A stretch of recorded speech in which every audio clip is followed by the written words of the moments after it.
감사합니다. 하나님께서 찬양 가운데 귀한 영광 받으신 줄 믿습니다. 우리 함께 좌우를 보며 또 앞뒤를 보면서 이렇게 인사를 나누실까요? 할렐루야, 올해는 믿음의 진보를 이룹시다.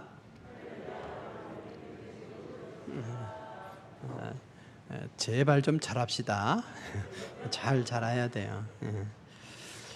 성도라고 다 성도냐? 성도가 성도다워야 성도지. 누가 말했을까요? 그냥 개그맨 말을 패러디해서 제가 하는 말입니다. 이 말씀 이해가 되십니까? 성도라고 다 같은 성도는 아니에요. 처음에는 믿음이 연약한 그런 성도인 것이 당연하겠지만 점점 자라야 되죠. 그래서 올해는 좀 더 성숙한 모습으로 자라야 됩니다. 예수님께서 이제 어렸을 때에 이렇게 표현하죠. 누가복음에 보면 예수님께서 지혜와 키가 자라갔다고 그랬어요. 그래서 하나님과 사람에게 더욱 사랑스러워 가셨다 했습니다. 지혜, 정신적인 측면이죠. 키, 신체적인 측면이죠. 이것이 건강하게 잘 자라니까 하나님에게도 사랑스럽고 또 사람들에게도 사랑스러운 모습이었다 이거죠. 우리가 키에 있어서도 또 정신에 있어서도 잘 자라야 됩니다. 아이들이 키가 잘 안 자라면은 참 염려하잖아요. 또 건강의 문제에 대해서 굉장히 신경을 쓰죠. 또 정신적인 건강도 많이 신경 씁니다. 나이 드시면서 좀 깜박깜박해요. 그러면 내가 이거 치매가 오는 것이 아닌가? 또 보험을 들고 약을 먹어야 되는 것이 아닌가? 요즘은 지혜로우셔서 스스로들 그렇게 진단하시고 또 처방도 받으시고 하더라고요. 또 뭐 마음의 우울증이 있다 이러면 또 자연스럽게 뭐 옛날 같으면 신경과 근처만 가도 이상하게 봤지만 요즘은 자연스럽게 가서 상담도 하고 처방도 받고 치료를 합니다. 그래서 신체적인 건강 또 정신적인 건강에 대해서 신경을 써요. 근데 그보다 중요한 게 뭐겠습니까? 바로 영적인 건강이에요. 불신자들이야 그 부분을 해결할 수 없지만 우리는 그리스도인으로서 이 영적인 건강을 신경 써야 됩니다. 요한 3서에 보면 이렇게 말씀해요. 사랑하는 자여 내 영혼이 잘된 같이, 영혼이 잘된 같이예요. 그래서 범사가 잘되고 강건하기를 내가 간구하노라. 사도 요한이 그 성도들에 대해서 그렇게 건강하기를 원하는데 우선이 뭡니까? 영혼이 잘된 같이예요. 영혼이 건강하게 되면 그 다음에 범사가 잘 되고 또 건강하게 된다 이런 말씀이죠. 삶이 형통해지고 또 우리가 영육간에 강건하려면 영혼이 잘 돼야 된다는 거예요. 그래서 우리가 육신에 대해서 신경을 쓰고 정신에 대해서 신경을 쓰는데 우선적으로 영혼에 대해서 신경을 쓰고 영혼이 건강하게 되면 우리의 육신도 또 우리의 정신도 건강해지고 하는 일도 형통하게 된다는 것을 믿으시기 바랍니다. 그래서 우리가 영적인 건강을 신경 쓰면서 영적으로 점점 성숙해 가야 되는 것이죠. 오늘은 사도 바울이 말하고 있는 세 가지 수준의 성도, 세 가지 수준의 성도가 있는데 그들이 어떤 상태인지 또 아직 미숙한 상태이면 어떤 문제가 생기는지 말씀을 통해 살피면서 어떻게 하면 우리의 영적인 성숙을 이뤄낼 수 있을까 이것을 가지고 은혜를 나누고자 합니다. 사도 바울은 우리 성도가 수준이 있대요. 물론 우리 교회 성도들 믿음을 이렇게 평가해서 1등부터 100등, 1000등까지 줄을 쫙 세울 수 있을까요? 그 기준에 따라서 다르기 때문에 줄을 쭉 세울 수 없어요. 어떤 기준에 의하면 제가 꼴찌가 될 수도 있는 거예요. 그래서 보이지 않는 믿음을 줄 세워서 평가를 할 수는 없지만 그래도 크게 세 단계의 수준은 있다는 거예요. 불신자들은 제껴놓고 우리 공동체로 모여있는 우리 성도들이 세 가지 수준이 있다는 거예요. 그래서 우리는 당연히 마지막 단계까지 이르러야 되겠죠. 오늘 본문 앞에 2장 10절을 보게 되면 거기에 14절이죠. 거기에 보면 육에 속한 성도가 나옵니다. 육에 속한 성도. 그리고 오늘 본문에 보면은 뭐가 나오느냐? 육신에 속한 자가 나와요. 그리고 2장 15절과 3장 1절 보면 신령한 자가 나와요. 신령한 자. 이는 다른 말로 표현하면 영에 속한 자예요. 그래서 육에 속한 자, 또 육신에 속한 자, 영에 속한 자, 이렇게 성도를 세 단계로 나눌 수 있다는 거예요. 세 단계로. 그래서 우리는 어떻게 해야 되느냐? 육에 속한 자에서 육신에 속한 자로, 그리고 육신에 속한 자에서 영에 속한 자로 우리 믿음이 자라가야 된다는 거예요. 그렇지 못하면 심각한 문제가 있다는 것을 오늘 말씀해 줍니다. 먼저 어떤 단계냐? 육에 속한 자가 있대요. 우리 교회에 다니는데 육에 속한 자가 있대요. 2장 14절에 이렇게 말씀합니다. 육에 속한 사람은 하나님의 성령의 일들을 받지 못하나니 이는 그것들이 그에게는 어리석게 보이며 그는 그것들을 알 수도 없나니 그러한 일은 영적으로 분별되기 때문이라 그랬어요. 영적으로 분별되기 때문이라. 즉 육신에 속한 사람은 육에 속한 사람은 뭐냐? 영적으로 분별되는 일들을 알 수 없다는 거예요. 그것을 오히려 부끄럽게 보고 어리석게 보고 그러면서 그것을 경험하지도 못한다는 거죠. 육에 속한 자가 어떤 사람입니까? 육에 속한 자를 헬라어로는 푸시키코스라고 얘기합니다. 푸시키코스. 사람은 세 가지로 구성이 되어 있어요. 육과 또 혼과 영 이렇게 되어 있어요. 육은 헬라어로 사르기라고 말하고, 혼은 푸시케라고 말하고, 영은 푸뉴마라고 하는데, 영은 다른 짐승들에게는 없죠. 오직 사람에게만 있는 거예요. 영. 그런데 육에 속한 사람은 누구냐라고 했을 때에 내 안에 영이 있긴 하지만 영이 깨지 못한 상태예요. 그래서 혼의 상태로 살아가는 거. 그래서 푸시키코스다 이야기하는 겁니다. 여러분 씨를 예로 들어봅시다. 씨가 앞에 있어요. 씨가 있으면 씨가 저절로 이게 자랍니까? 싹이 납니까? 아니잖아요. 그냥 씨를 그냥 놔두면 계속해서 씨예요. 죽은 겁니까? 아니요. 살아있음에도 불구하고 계속 씨의 상태로 남아있는 거예요. 씨의 상태로. 어떤 경우에는 10,000년이 지나도 싹이 안 자라는 거예요. 근데 일정 조건이 주어지니까 10,000년이 지난 씨가 싹이 나는 거예요. 과학자들이 그런 경우도 봤어요. 싹이 나는 거예요. 그래서 아직 싹이 나지 않은 그런 상태, 영이 있으나 영이 활성화되지 않은 상태. 그래서 혼의 차원에서 살아가는 사람을 가리킵니다. 무정란이야 뭐 아무리 오래 품어도 부화할 수 없지만 유정란을 생각해 보시죠. 유정란. 분명히 그 안에 생명이 있습니다. 근데 품지 않으면 어떻게 됩니까? 그냥 계란의 상태로 머물러 있는 것이죠. 그것을 닭이 일정 기간 품었을 때 비로소 부화돼서 병아리가 되는 거 아니겠습니까? 그래서 육에 속한 성도란 누구냐라고 했을 때에 영의 생명체는 가지고 있지만 영이 활성화되지 않은, 살아있지 않은 그런 상태를 가리킵니다. 영이 살려면 어떻게 해야 됩니까? 싹이 어느 습도가, 일정의 습도가 주어지게 되면 이제 그 씨앗이 싹이 되죠. 또 닭이 일정 온도에서 이 알을 품게 되면 어떻게 됩니까? 병아리가 되죠. 그처럼 조건이 주어질 때 영이 살아나는 거예요. 육에 속한 사람은 영의 생명체는 있지만 아직 활성화되지 않은 거예요.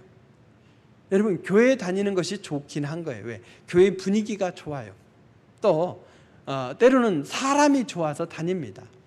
교회 안 오면 뭔가 허전하니까 다니긴 해요. 또 목사가 엉뚱한 얘기 안 하니까 들을만 하니까 다니는 거예요. 요즘은 식사를 못하고 있지만 우리 교회 밥이 되게 맛있고 소화도 잘 되는 거예요. 그래서 교회 밥 먹으면 영양소가 부족해서가 아니라 소화가 잘 돼서 3시쯤 되면 배가 고파지는 거예요. 예. 그것이 아쉬워요. 밥을 못 먹어서. 어쨌든 이런 것 때문에 교회에 다니는데 문제는 뭡니까? 예수님을 나의 구주와 주님으로 이렇게 고백이 안 되는 거예요. 아직 물과 성령으로 거듭나지 않은 상태예요. 아주 냉철하게 말하면 교회 안에 불신자라고 얘기하는 겁니다. 이게 바로 육에 속한 사람입니다. 당연히 이런 성도는 어떻습니까? 말씀, 찬양, 예물드림, 봉사 중에 그 가치와 그 은혜를 경험하지 못하는 거예요. 그래서 어떤 모습입니까? 예수님을 마음속에 모시고 그렇게 영적인 가치대로 살아가지 못하니까 기도합시다 그러면 그 가치를 모르는 거예요. 영의 신비한 세계를 알지 못해요. 오히려 기도하는 사람들 보면 이상하게 보이기도 하는 거죠. 비판적으로 보기도 합니다. 그 가치를 모르기 때문에 그래요. 그래서 우리가 이왕에 교회에 나온다면 예수님을 나의 구주와 주님으로 영접하여서 우리가 혼의 차원에서 살아가는 것이 아니라 영적인 가치와 그 깊이를 알며 그 은혜를 누리면서 살아가야 될 줄로 믿습니다. 그래서 예수님을 나의 구주와 주님으로 영접하여 모심으로써 여러분의 영혼이 싹이 나서 거기서부터 새로운 피조물로서 살아가는 그런 삶이 되어야 되겠습니다. 요 단계에서 한 단계 더 나아간 게 뭡니까? 예수님을 구주와 주님으로 영접하여 믿음으로써 우리가 드디어 누가 됩니까? 영의 사람이 되는 거죠. 그러나 영에 속한 자가 아니라 이런 사람을 가리켜서 뭐라고 말하느냐? 육신에 속한 자라고 얘기합니다. 아니 육에 속한 자와 육신에 속한 자가 뭐가 다릅니까? 근데 헬라어로는 다른 거예요. 육에 속한 자는 푸시키코스라고 한다면 육신에 속한 사람을 가리켜서 사르키코스라고 그래요. 사르키코스. 그게 무슨 말일까요? 사르키코스. 육신의 차원은 육신에 속한 자니까 조금 더 차원이 떨어진 것 같잖아요. 혼의 차원에서 살아가는 사람보다 육에 속한 사람으로 살아가는 것이 차원이 좀 떨어지는 것 같지만 그런 의미가 아니죠. 성령님이 내 안에 계시지만 성령님의 인도하심에 내어 맡기지 못하고 여전히 자기 중심성으로 살아가는 사람을 가리키는 거예요. 자기 육신의 판단, 자기의 가치관 이런 걸 가지고 판단하며 살아갑니다. 그러면 어떻게 됩니까? 자기 생각, 자기 판단으로 살아가다 보니 여기에 문제가 생기는 거예요. 사도 바울은 우리 그리스도인이라면 기본적으로 교회 안에 불신자의 상태는 최소한 이제 적겠죠. 점점 믿음이 들어가면서 예수님을 나의 구주와 주님으로 믿고 고백하면서 살아가겠죠. 문제는 이 정도에서 만족하고 여기서 더 자라가지 못한다는 거예요. 싹이 났어요. 싹이 났는데 계속해서 싹의 상태로 있다면 되겠습니까? 자라가야 되는 거 아니겠어요? 계란이 부화가 됐으면 병아리예요. 병아리가 예쁘지만 병아리가 계속 병아리로 남아있으면 어떻게 되겠습니까? 안 되죠. 어떤 때는 아기가 너무 예쁘니까요, 더 크지 말고 그냥 아기 상태로 있어라 그렇게 얘기하지만 진짜 안 커봐요. 심각한 문제가 되죠. 그래서 우리 성도들이 영적인 어린아이의 상태로 있는 것, 이것을 사도 바울은 심각하게 여기고 있는 거예요. 육신에 속한 자의 상태로 계속 머물러 있음이 안타까워서 오늘 이 말씀을 하는 겁니다. 여러분, 우리 성도들 중에 상당수가 그저 육신의 상태에 머물러 있으면서 그것으로 만족하더라는 것이죠. 그러면 뭐가 문제입니까? 사도 바울은 크게 두 가지를 얘기하는 거예요. 하나는 뭐냐? 밥을 먹지 못하고 젖만 먹는다는 거예요. 그래서 너네 상태를 보니까 밥을 먹이지 못해. 그래서 여전히 젖만 먹이고 있다는 거죠. 젖만.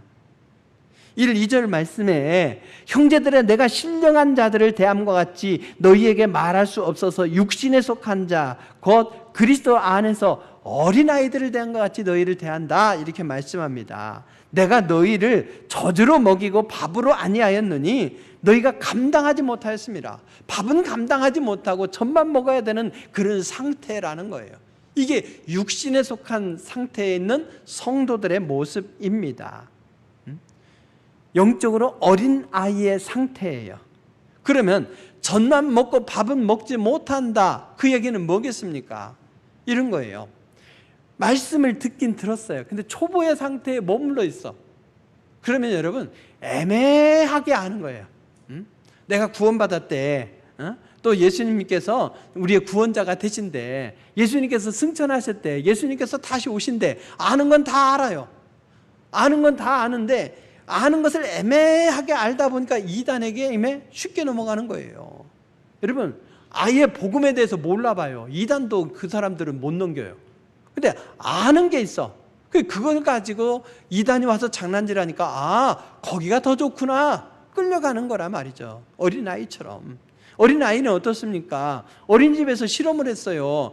야, 절대 낯선 아저씨가 가면 안 된다 하면서 계속 교육을 시켰어요. 그리고 귀가시켰는데요, 귀가시키면서 낯선 아저씨를 보냈대요. 그래서 얘야, 사탕 사줄게, 가자 했더니 바로 가더래요. 어린이집에서 배우고 절대 가지 마라 했는데 배우고 문 열고 나가자마자 바로 끌려가는 게 어린아이예요. 이것처럼 영적으로 미숙한 아이도 사탄의 게임에, 이단의 게임에 그냥 끌려가는 거죠. 에덴 동산에서 하와를 보십시오. 하와가 남편으로부터 들은 건 있어요. 선악과를 먹지 말라고 했어. 먹으면 죽는다고 했어. 사탄이 와서 얘기하니까 뭐라고 말합니까? 먹지도 만지지도 말라고 그랬다. 그것을 먹으면 죽을까 하노라, 이렇게 얘기했다는 거죠. 하나님께서 그렇게 말씀하셨대요. 진짜 그렇게 말씀하셨습니까? 아니죠. 하와에게 말씀하신 건 뭡니까? 먹지 마라, 반드시 죽으리라 예요. 근데 하와가 어떻게 알아요? 먹지도 만지지도 말라, 이 부분은 더 강화시켰어요. 근데 반드시 죽으리라 하는 것은 어떻게 했어요? 죽을까 하노라. 이미 자기의 입에서 애매하게 아니까 말씀을 비트는 거죠. 결국에는 사탄이 그 사이를 파고 들어와서 절대 죽지 않는다 이러니까 확 거기에 게임에 넘어간 것 아니겠습니까? 그래서 우리가 믿음이 자라야 돼요. 필수 과정입니다. 그 싹이 나는 것은, 싹이 상태에 있는 것은 필수 과정이에요. 그러나 항상 거기에 머물러 있으면 그러면 어떻게 됩니까? 말씀을 받아들이되 애매하게 알고 믿음의 초보의 상태에 머물러 있어요. 그러니까 교회 왜 다니는데, 구원이 뭔데, 이런 거 잘 몰라요. 기도가 뭔데, 왜 해야 되는데, 예배는 왜 드리는데, 헌금은 왜 하는데, 누군가가 물으면 답은 잘 못해요. 근데 그냥 하고 있어. 여러분, 의미를 알아야죠. 헌금을 왜 하는지를 알아야 여러분 헌금을 제대로 드리는 거 아니겠습니까? 왜 드리는지도 모르고 그냥 드리고 있어요. 참 대단한 분들이에요. 마트에서는 100원이라도 깎으려고 하고 포인트도 싸려고 하는데 그냥 의미도 잘 모르면서 과감하게 헌금하니 대단한 것 같지만 그 의미와 그 가치를 알고 해야 하나님 앞에 은혜가 되고 영광이 되고 내게도 축복이 되는 거 아니겠습니까? 하나하나를 알아야 되는 거예요. 그래서 초보의 상태에 머물러서 애매하게 알고 있는 것이 아니라 하나님께서 주시는 은혜의 깊이들을 하나하나 알아가야 되는 거예요. 그래서 여러분, 히브리서 6장 1절 2절을 보게 되면 이렇게 말씀해요. 그러므로 우리가 그리스도의 도의 초보를 버리고, 도의 초보를 버리라는 거예요. 죽은 행실을 회개함과 하나님께 대한 신앙과 세례들과 안수와 죽은 자의 부활과 영원한 심판에 관한 교훈의 털을 다시 닦지 말고 완전한 대로 나아가라. 언제까지 초보의 상태에 머물러 있을 때 완전한 상태까지 나아가라는 거예요. 그래서 말씀을 알고 있으면 그 말씀이 내 안에서 역사해서 우리의 삶의 차원이 달라져야 되는 거죠. 사도 바울은 에베소서에서 우리가 어떻게 말씀을 안다면 초보의 단계에서 머물러서 어떻게 살아야 될 것인지에 대해서 이렇게 얘기합니다. 에베소서 1장 17절에서 19절인데요. 우리 주 예수 그리스도의 하나님 영광의 아버지께서 지혜와 계시의 영을 너에게 주사, 지혜와 계시의 영인 성령으로 우리에게 충만하게 하셔서 우리가 하나님을 알게 하시고 너희 마음의 눈을 밝히사 그의 부르심의 소망이 무엇이며 성도 안에서 그 기업의 영광의 풍성함이 무엇이며 그 힘의 위력으로 역사하심을 따라 믿는 우리에게 베푸신 능력의 지극히 크심이 어떠한 것을 너희로 알게 하시기를 원하노라, 이렇게 말씀했어요. 즉 성도는 건강한 교리를 기반으로 해서 하나님을 제대로 알고 나를 왜 부르셨는지 그 소망을 알고 축복된 풍성한 삶의 가치를 알고 하나님께서 베풀어 주신 능력이 얼마나 크신지를 알면서 그와 함께 차원이 다른 풍성한 삶을 살아가기를 사도 바울이 간절히 원하며 기도하고 있다는 거죠. 이 단계에 이르지 못하고 조금 아는 것에 만족하는 것이 문제입니다. 밥은 먹지 못하고 젖만 먹는 상태의 심각성인 거죠. 또 들을 때 편식이에요. 좋은 것만 들어, 편한 것만 들어. 내 영혼이 건강하게 되는 것들은 배우지 않고 듣지 않고 그저 몸에 좋지 않은 것만 좋아해서 그것만 먹어요. 그러니 건강이 더 안 좋아지죠. 여러분, 어린아이가 그냥 먹고 싶은 대로만 먹게 되면 어떻게 됩니까? 그럼 건강이 안 좋아지는 거예요. 우리 믿음의 초보에 머물러 있으면 말씀도 편식해. 그래서 부담되는 말씀을 안 먹어. 이러면 우리의 건강을 잃게 되는 것이죠. 결국 믿음의 초보에 머물러 있으면 사도 바울이 오늘 이야기하는 두 번째 심각한 문제가 생깁니다. 뭐냐? 바로 시기와 분쟁이라고 말씀하고 있죠.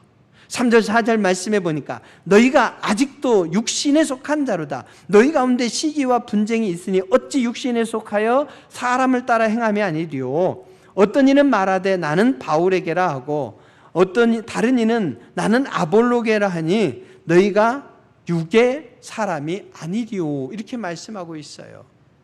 육신에 속한 자가 되다 보니 믿음의 초보에 머물러 있다 보니 결국 어떻게 됩니까? 내 마음 가는 대로 생각하다 보니 여기에서 나타나는 것은 시기와 분쟁이라고 말씀하고 있습니다. 자기 중심적인 방법으로 살면서 자기 소견을 내세우는 거예요. 사사시대를 보십시오. 그들이 하나님을 몰랐습니까? 알았어요. 근데 하나님의 인도하심에 맡기지 못하고 어떻게 했어요? 각각 자기 소견에 옳은 대로 행하더라. 그 결과가 뭡니까? 하나님의 심판이었던 거예요. 믿음의 초보에 머물러 있다는 것은 바로 그런 단계를 말하는 겁니다. 고린도 교회 성도들을 보십시오.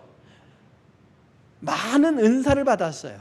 지혜의 은사, 또 지식의 은사, 방언의 은사, 예언의 은사, 또 통역의 은사, 신유의 은사 등 풍성한 은혜를 받았어요. 근데 믿음의 수준은 초보예요. 그러니까 어떻게 됩니까? 내가 받은 은사가 최고다 자랑하는 거예요. 남이 받은 은사를 무시하는 거예요. 그게 시기인 거죠. 시기란 타인에 대한 감정이에요. 다른 사람이 잘 되는 것을 볼 때에 내 안에서 갖게 되는 그런 비뚤어진 감정이죠. 시기라고 하는 것이 헬라어로는 젤로스라고 해요. 젤로스. 이 말이 긍정적인 의미와 부정적인 의미를 같이 갖고 있어요. 긍정적인 의미는 뭐냐면 열심이에요. 열심을 내는 거. 저 사람과 같이 돼보자 하면서 열심을 내는 게 그런 거죠. 그래서 뭔가 저 사람에 대해서 시기를 갖는 것이 긍정적으로 나타나면 좋은 거예요. 나의 발전에 도움이 되니까.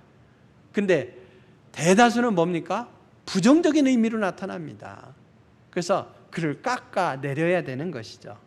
깎아내려야 되는 거예요. 여러분, 시기하는 관계가 정상적이겠습니까? 내가 남을 잘 봐주지 않아요. 그럼 그 사람이 나를 잘 봐주겠습니까? 아니에요. 결국에는 거기에 분쟁이 나타나게 되어 있는 겁니다. 고린도 교회를 보십시오. 어떤 성도들은 바울을 좋아합니다. 좋아할 수 있죠. 어떤 성도들은 또 아볼로를 좋아합니다. 고린도 교회는 바울이 개척했어요. 그리고 바울이 에베소로 왔을 때 에베소에 있던 이 아볼로가 고린도로 가서 그 교회 목회를 이어받았어요. 그러니까 그 교회 안에 자연스럽게 바울을 좋아하는 분도 있고 아볼로를 좋아하는 분도 있어요. 그리고 또 어떤 분은 그러죠. 나는 그래도 예수님의 수제자인 베드로가 좋아. 이 바울이 뭐야? 또 아볼로가 뭐야? 베드로가 뭐야? 나는 그리스도가 좋아. 그래서 예수파 이렇게 해서 네 개로 막 갈라지는 거죠. 여러분, 서로가 좋은 건 괜찮아요. 그런데 어디 아볼로를 좋아하고 있어? 바울을 좋아해야지. 아니야. 바울은 이미 간분이잖아. 여기 있는 이 아볼로를 좋아해야지. 이러면서 상대방을 깎아내리고 나의 주장을 펼칠 때 결국에는 거기서 분쟁이 있더라는 거죠. 이 심각한 분쟁의 현황이 지금 바울의 귀에까지 들어온 것 아닙니까? 여러분, 이렇게 시기와 분쟁이라고 하는 것은 미숙한 단계에 있을 때에 그때에 발생하는 거예요. 어떤 교회에 분쟁이 일어났습니다. 지도급에 있는 분들끼리 서로 분쟁이 일어나니까 그것도 성도들이 파가 나뉘어서 서로 막 갈등을 일으키는 거예요. 나중에는 도무지 수습할 수 없는 단계에 이르렀습니다. 목사님과 장로님들이 도저히 이렇게 해서는 안 되겠다. 해결을 해야 되겠다. 어떻게 하면 한마음이 되고 이 문제를 해결할 수 있을까? 아무리 쥐어짜라도 안 되는 거죠. 그래서 이 문제를 슈퍼컴퓨터에게 물어서 해결하기로 했어요. 그래서 교회 상황을 일일이 다 정리해서 슈퍼컴퓨터에다 놓고 돌려봤어요. 그때 슈퍼컴퓨터가 계산하더니 답을 내놨어요. 답이 뭐였을까요? 답은 예수님을 믿으세요 였어요. 교회의 모든 문제는 예수님을 바라보고 믿지 않는, 사람을 바라보고 믿는 것 때문에 생기는 거예요. 자기 주장, 자기 생각을 앞세우면서 거기서부터 분쟁, 시기가 생기는 거 아니겠습니까? 여러분, 우리 교회 성도들은요, 이웃 교회가 부흥하는 것을 보면서 하나님 나라가 확장되고 있구나, 이것을 기뻐할 수 있겠습니까? 그렇게 기뻐하시길 바랍니다. 그러면서 우리 교회도 부흥의 역사를 이루게 하소서, 이렇게 기도해야 되는 것이죠. 또 이웃이 땅 사고 건물 사고 잘 되는 것을 보고 배합하지 마시기 바랍니다. 남의 자식, 내 자식 가리지 말고 잘 되면 칭찬합시다. 다른 성도가 추운 날씨에 봉사하고 있으면 아우 추운데 뭐하고 있어, 이게 아니라 정말 따뜻함으로 격려하시고 나도 열심히 봉사하기 위해서 힘을 낼 수 있기를 바랍시다. 이것이 바로 성숙을 향해 나아가는 성도의 모습입니다. 여기서 더 나아가야 되는 거죠. 즉 미숙한 성도의 결국에는 시기와 분쟁이라면 우리의 믿음이 자라가야 돼요. 바로 신령한 성도, 즉 영에 속한 성도를 가리킵니다. 신령하다는 건 뭐겠습니까? 다른 거 없어요. 성령께서 인도하시는 길이 하나님의 뜻이고, 성령께서 인도하시는 길이 모든 것이 합력하여 선으로 인도하는 길임을 확신하면서 성령님의 인도하심에 내어 맡기고 순종하는 거예요. 이스라엘 백성들은 가나안 땅에서 그 단순한 것을 살아내기 위해서 40년을 고생했어요. 주님 말씀하시면 가기도 하고 주님 말씀하시면 서기도 하는 것, 이거 쉽지 않습니다. 그렇지만 예수님은 어떠했습니까? 예수님께서 마지막에 기도하셨죠. 기도하시면서 이 십자가의 길을 피하고 싶지만 주 뜻대로 하옵소서였잖아요. 주님께 내어 맡기는 것, 때로는 부담스러워도, 때로는 이것이 아닌 것 같아도 주님의 판단이 옳습니다 하고 내어 맡기는 것, 이것이 바로 영에 속한 성도의 모습입니다. 모든 일을 할 때 내 생각보다는 하나님 중심으로 생각하고 교회 덕을 생각하면서 겸손히 나를 내려놓는 그런 단계인 것이죠. 오늘 말씀해 보십시오. 사도 바울이 고린도 교회 성도들에게 이렇게 권면하지 않습니까? 아볼로는 무엇이며 바울은 무엇이냐. 여러분, 제가 군에 있을 때요, 2년마다 이렇게 교회를 옮겨 다녔어요. 그러면 내가 옮겨 다니면 후임자가 올 거 아닙니까? 후임자가 와서 목회를 할 때에 그 소식이 다 들려오죠. 같은 군교회니까. 그럼 후임자가 잘해야 되겠습니까? 못해야 되겠습니까? 후임자가 잘하잖아요. 배가 아프더라니까요. 나한테는 협력하지 않던 성도들이 후임 목사님 와서 하니까 되게 열심인 거예요. 나 있을 때 좀 잘하지 C까지 나오려고 하다가 참아요. 근데요, 후임자가 와서 막 모임을 흐트러 놓고 이상하게 해요. 그러면 제가 기분이 좋을까요? 아니더라고요. 그럼 후임자가 잘해야 돼요? 못해야 돼요? 애매하게 해야 되겠죠.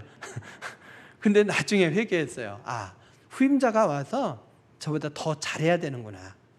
그러면서 성도들이 자라가야 되겠구나. 그래서 제가 수고한 것들 그 후에 후임자가 더 세워갈 때에 성도들이 하나님 앞에서 아름다운 모습이 되겠구나, 이렇게 결론을 내린 거예요. 사도 바울은 볼 때에는 아볼로가 후임자예요. 그러니까 아마 나름 경쟁 관계로 생각할 수도 있죠.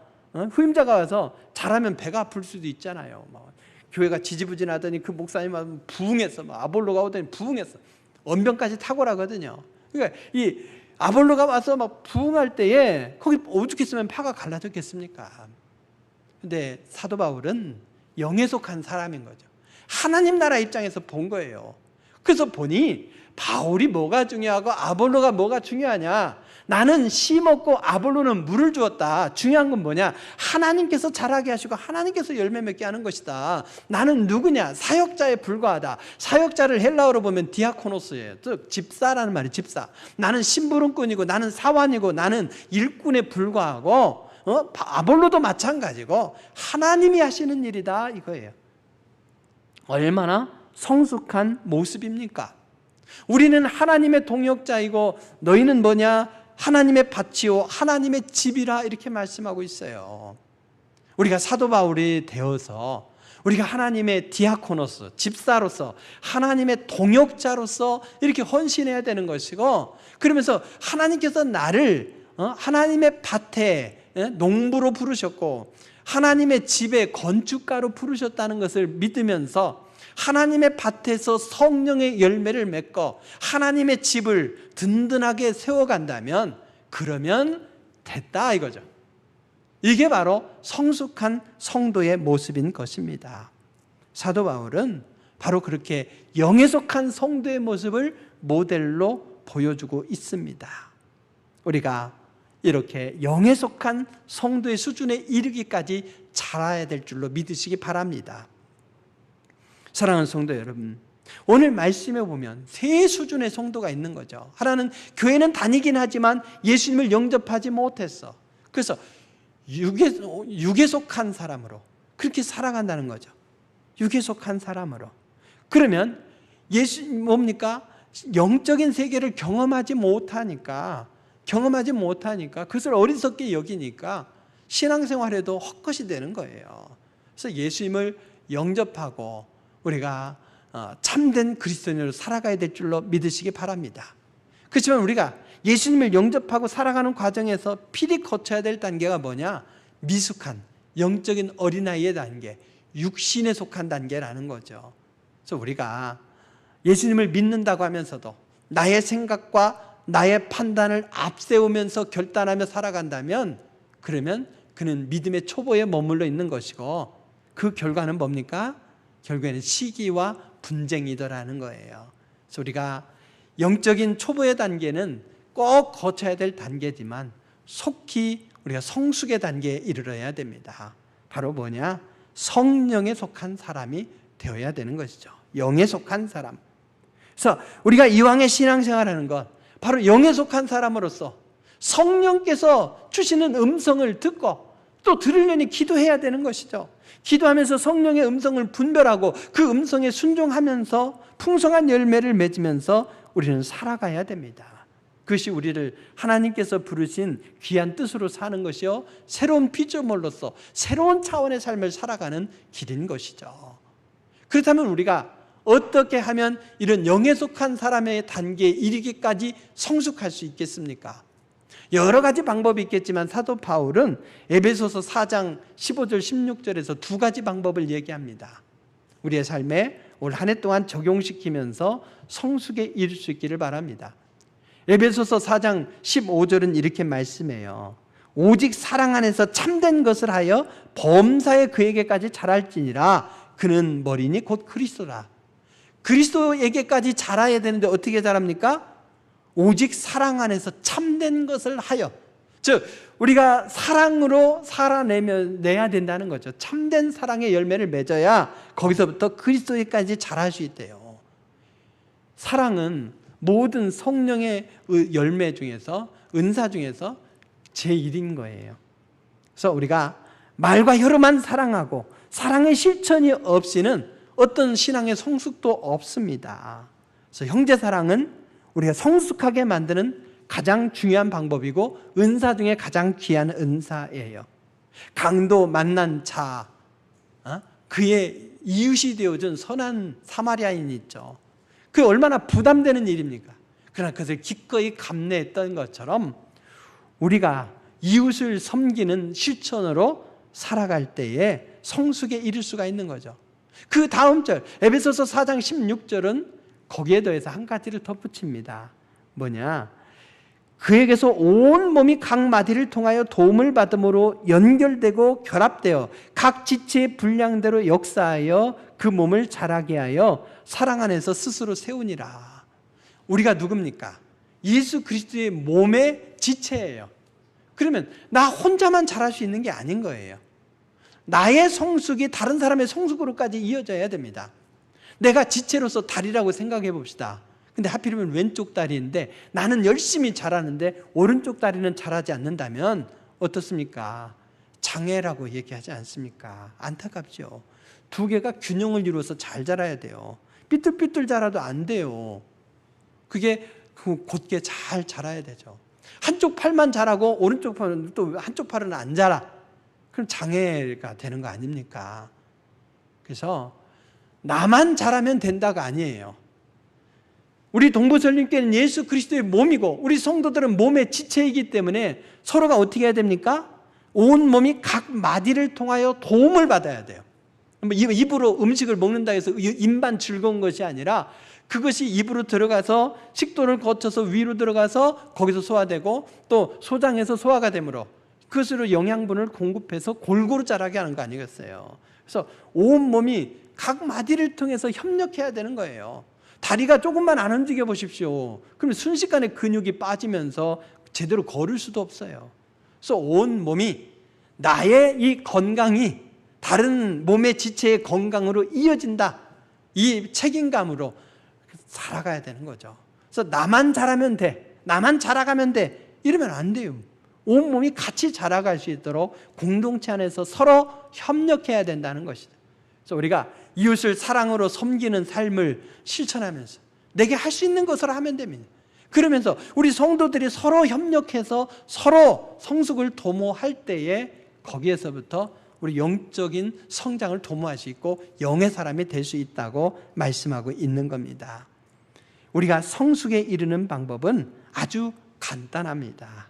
이웃과의 관계 속에서 적극적으로 사랑을 실천하며 삽시다.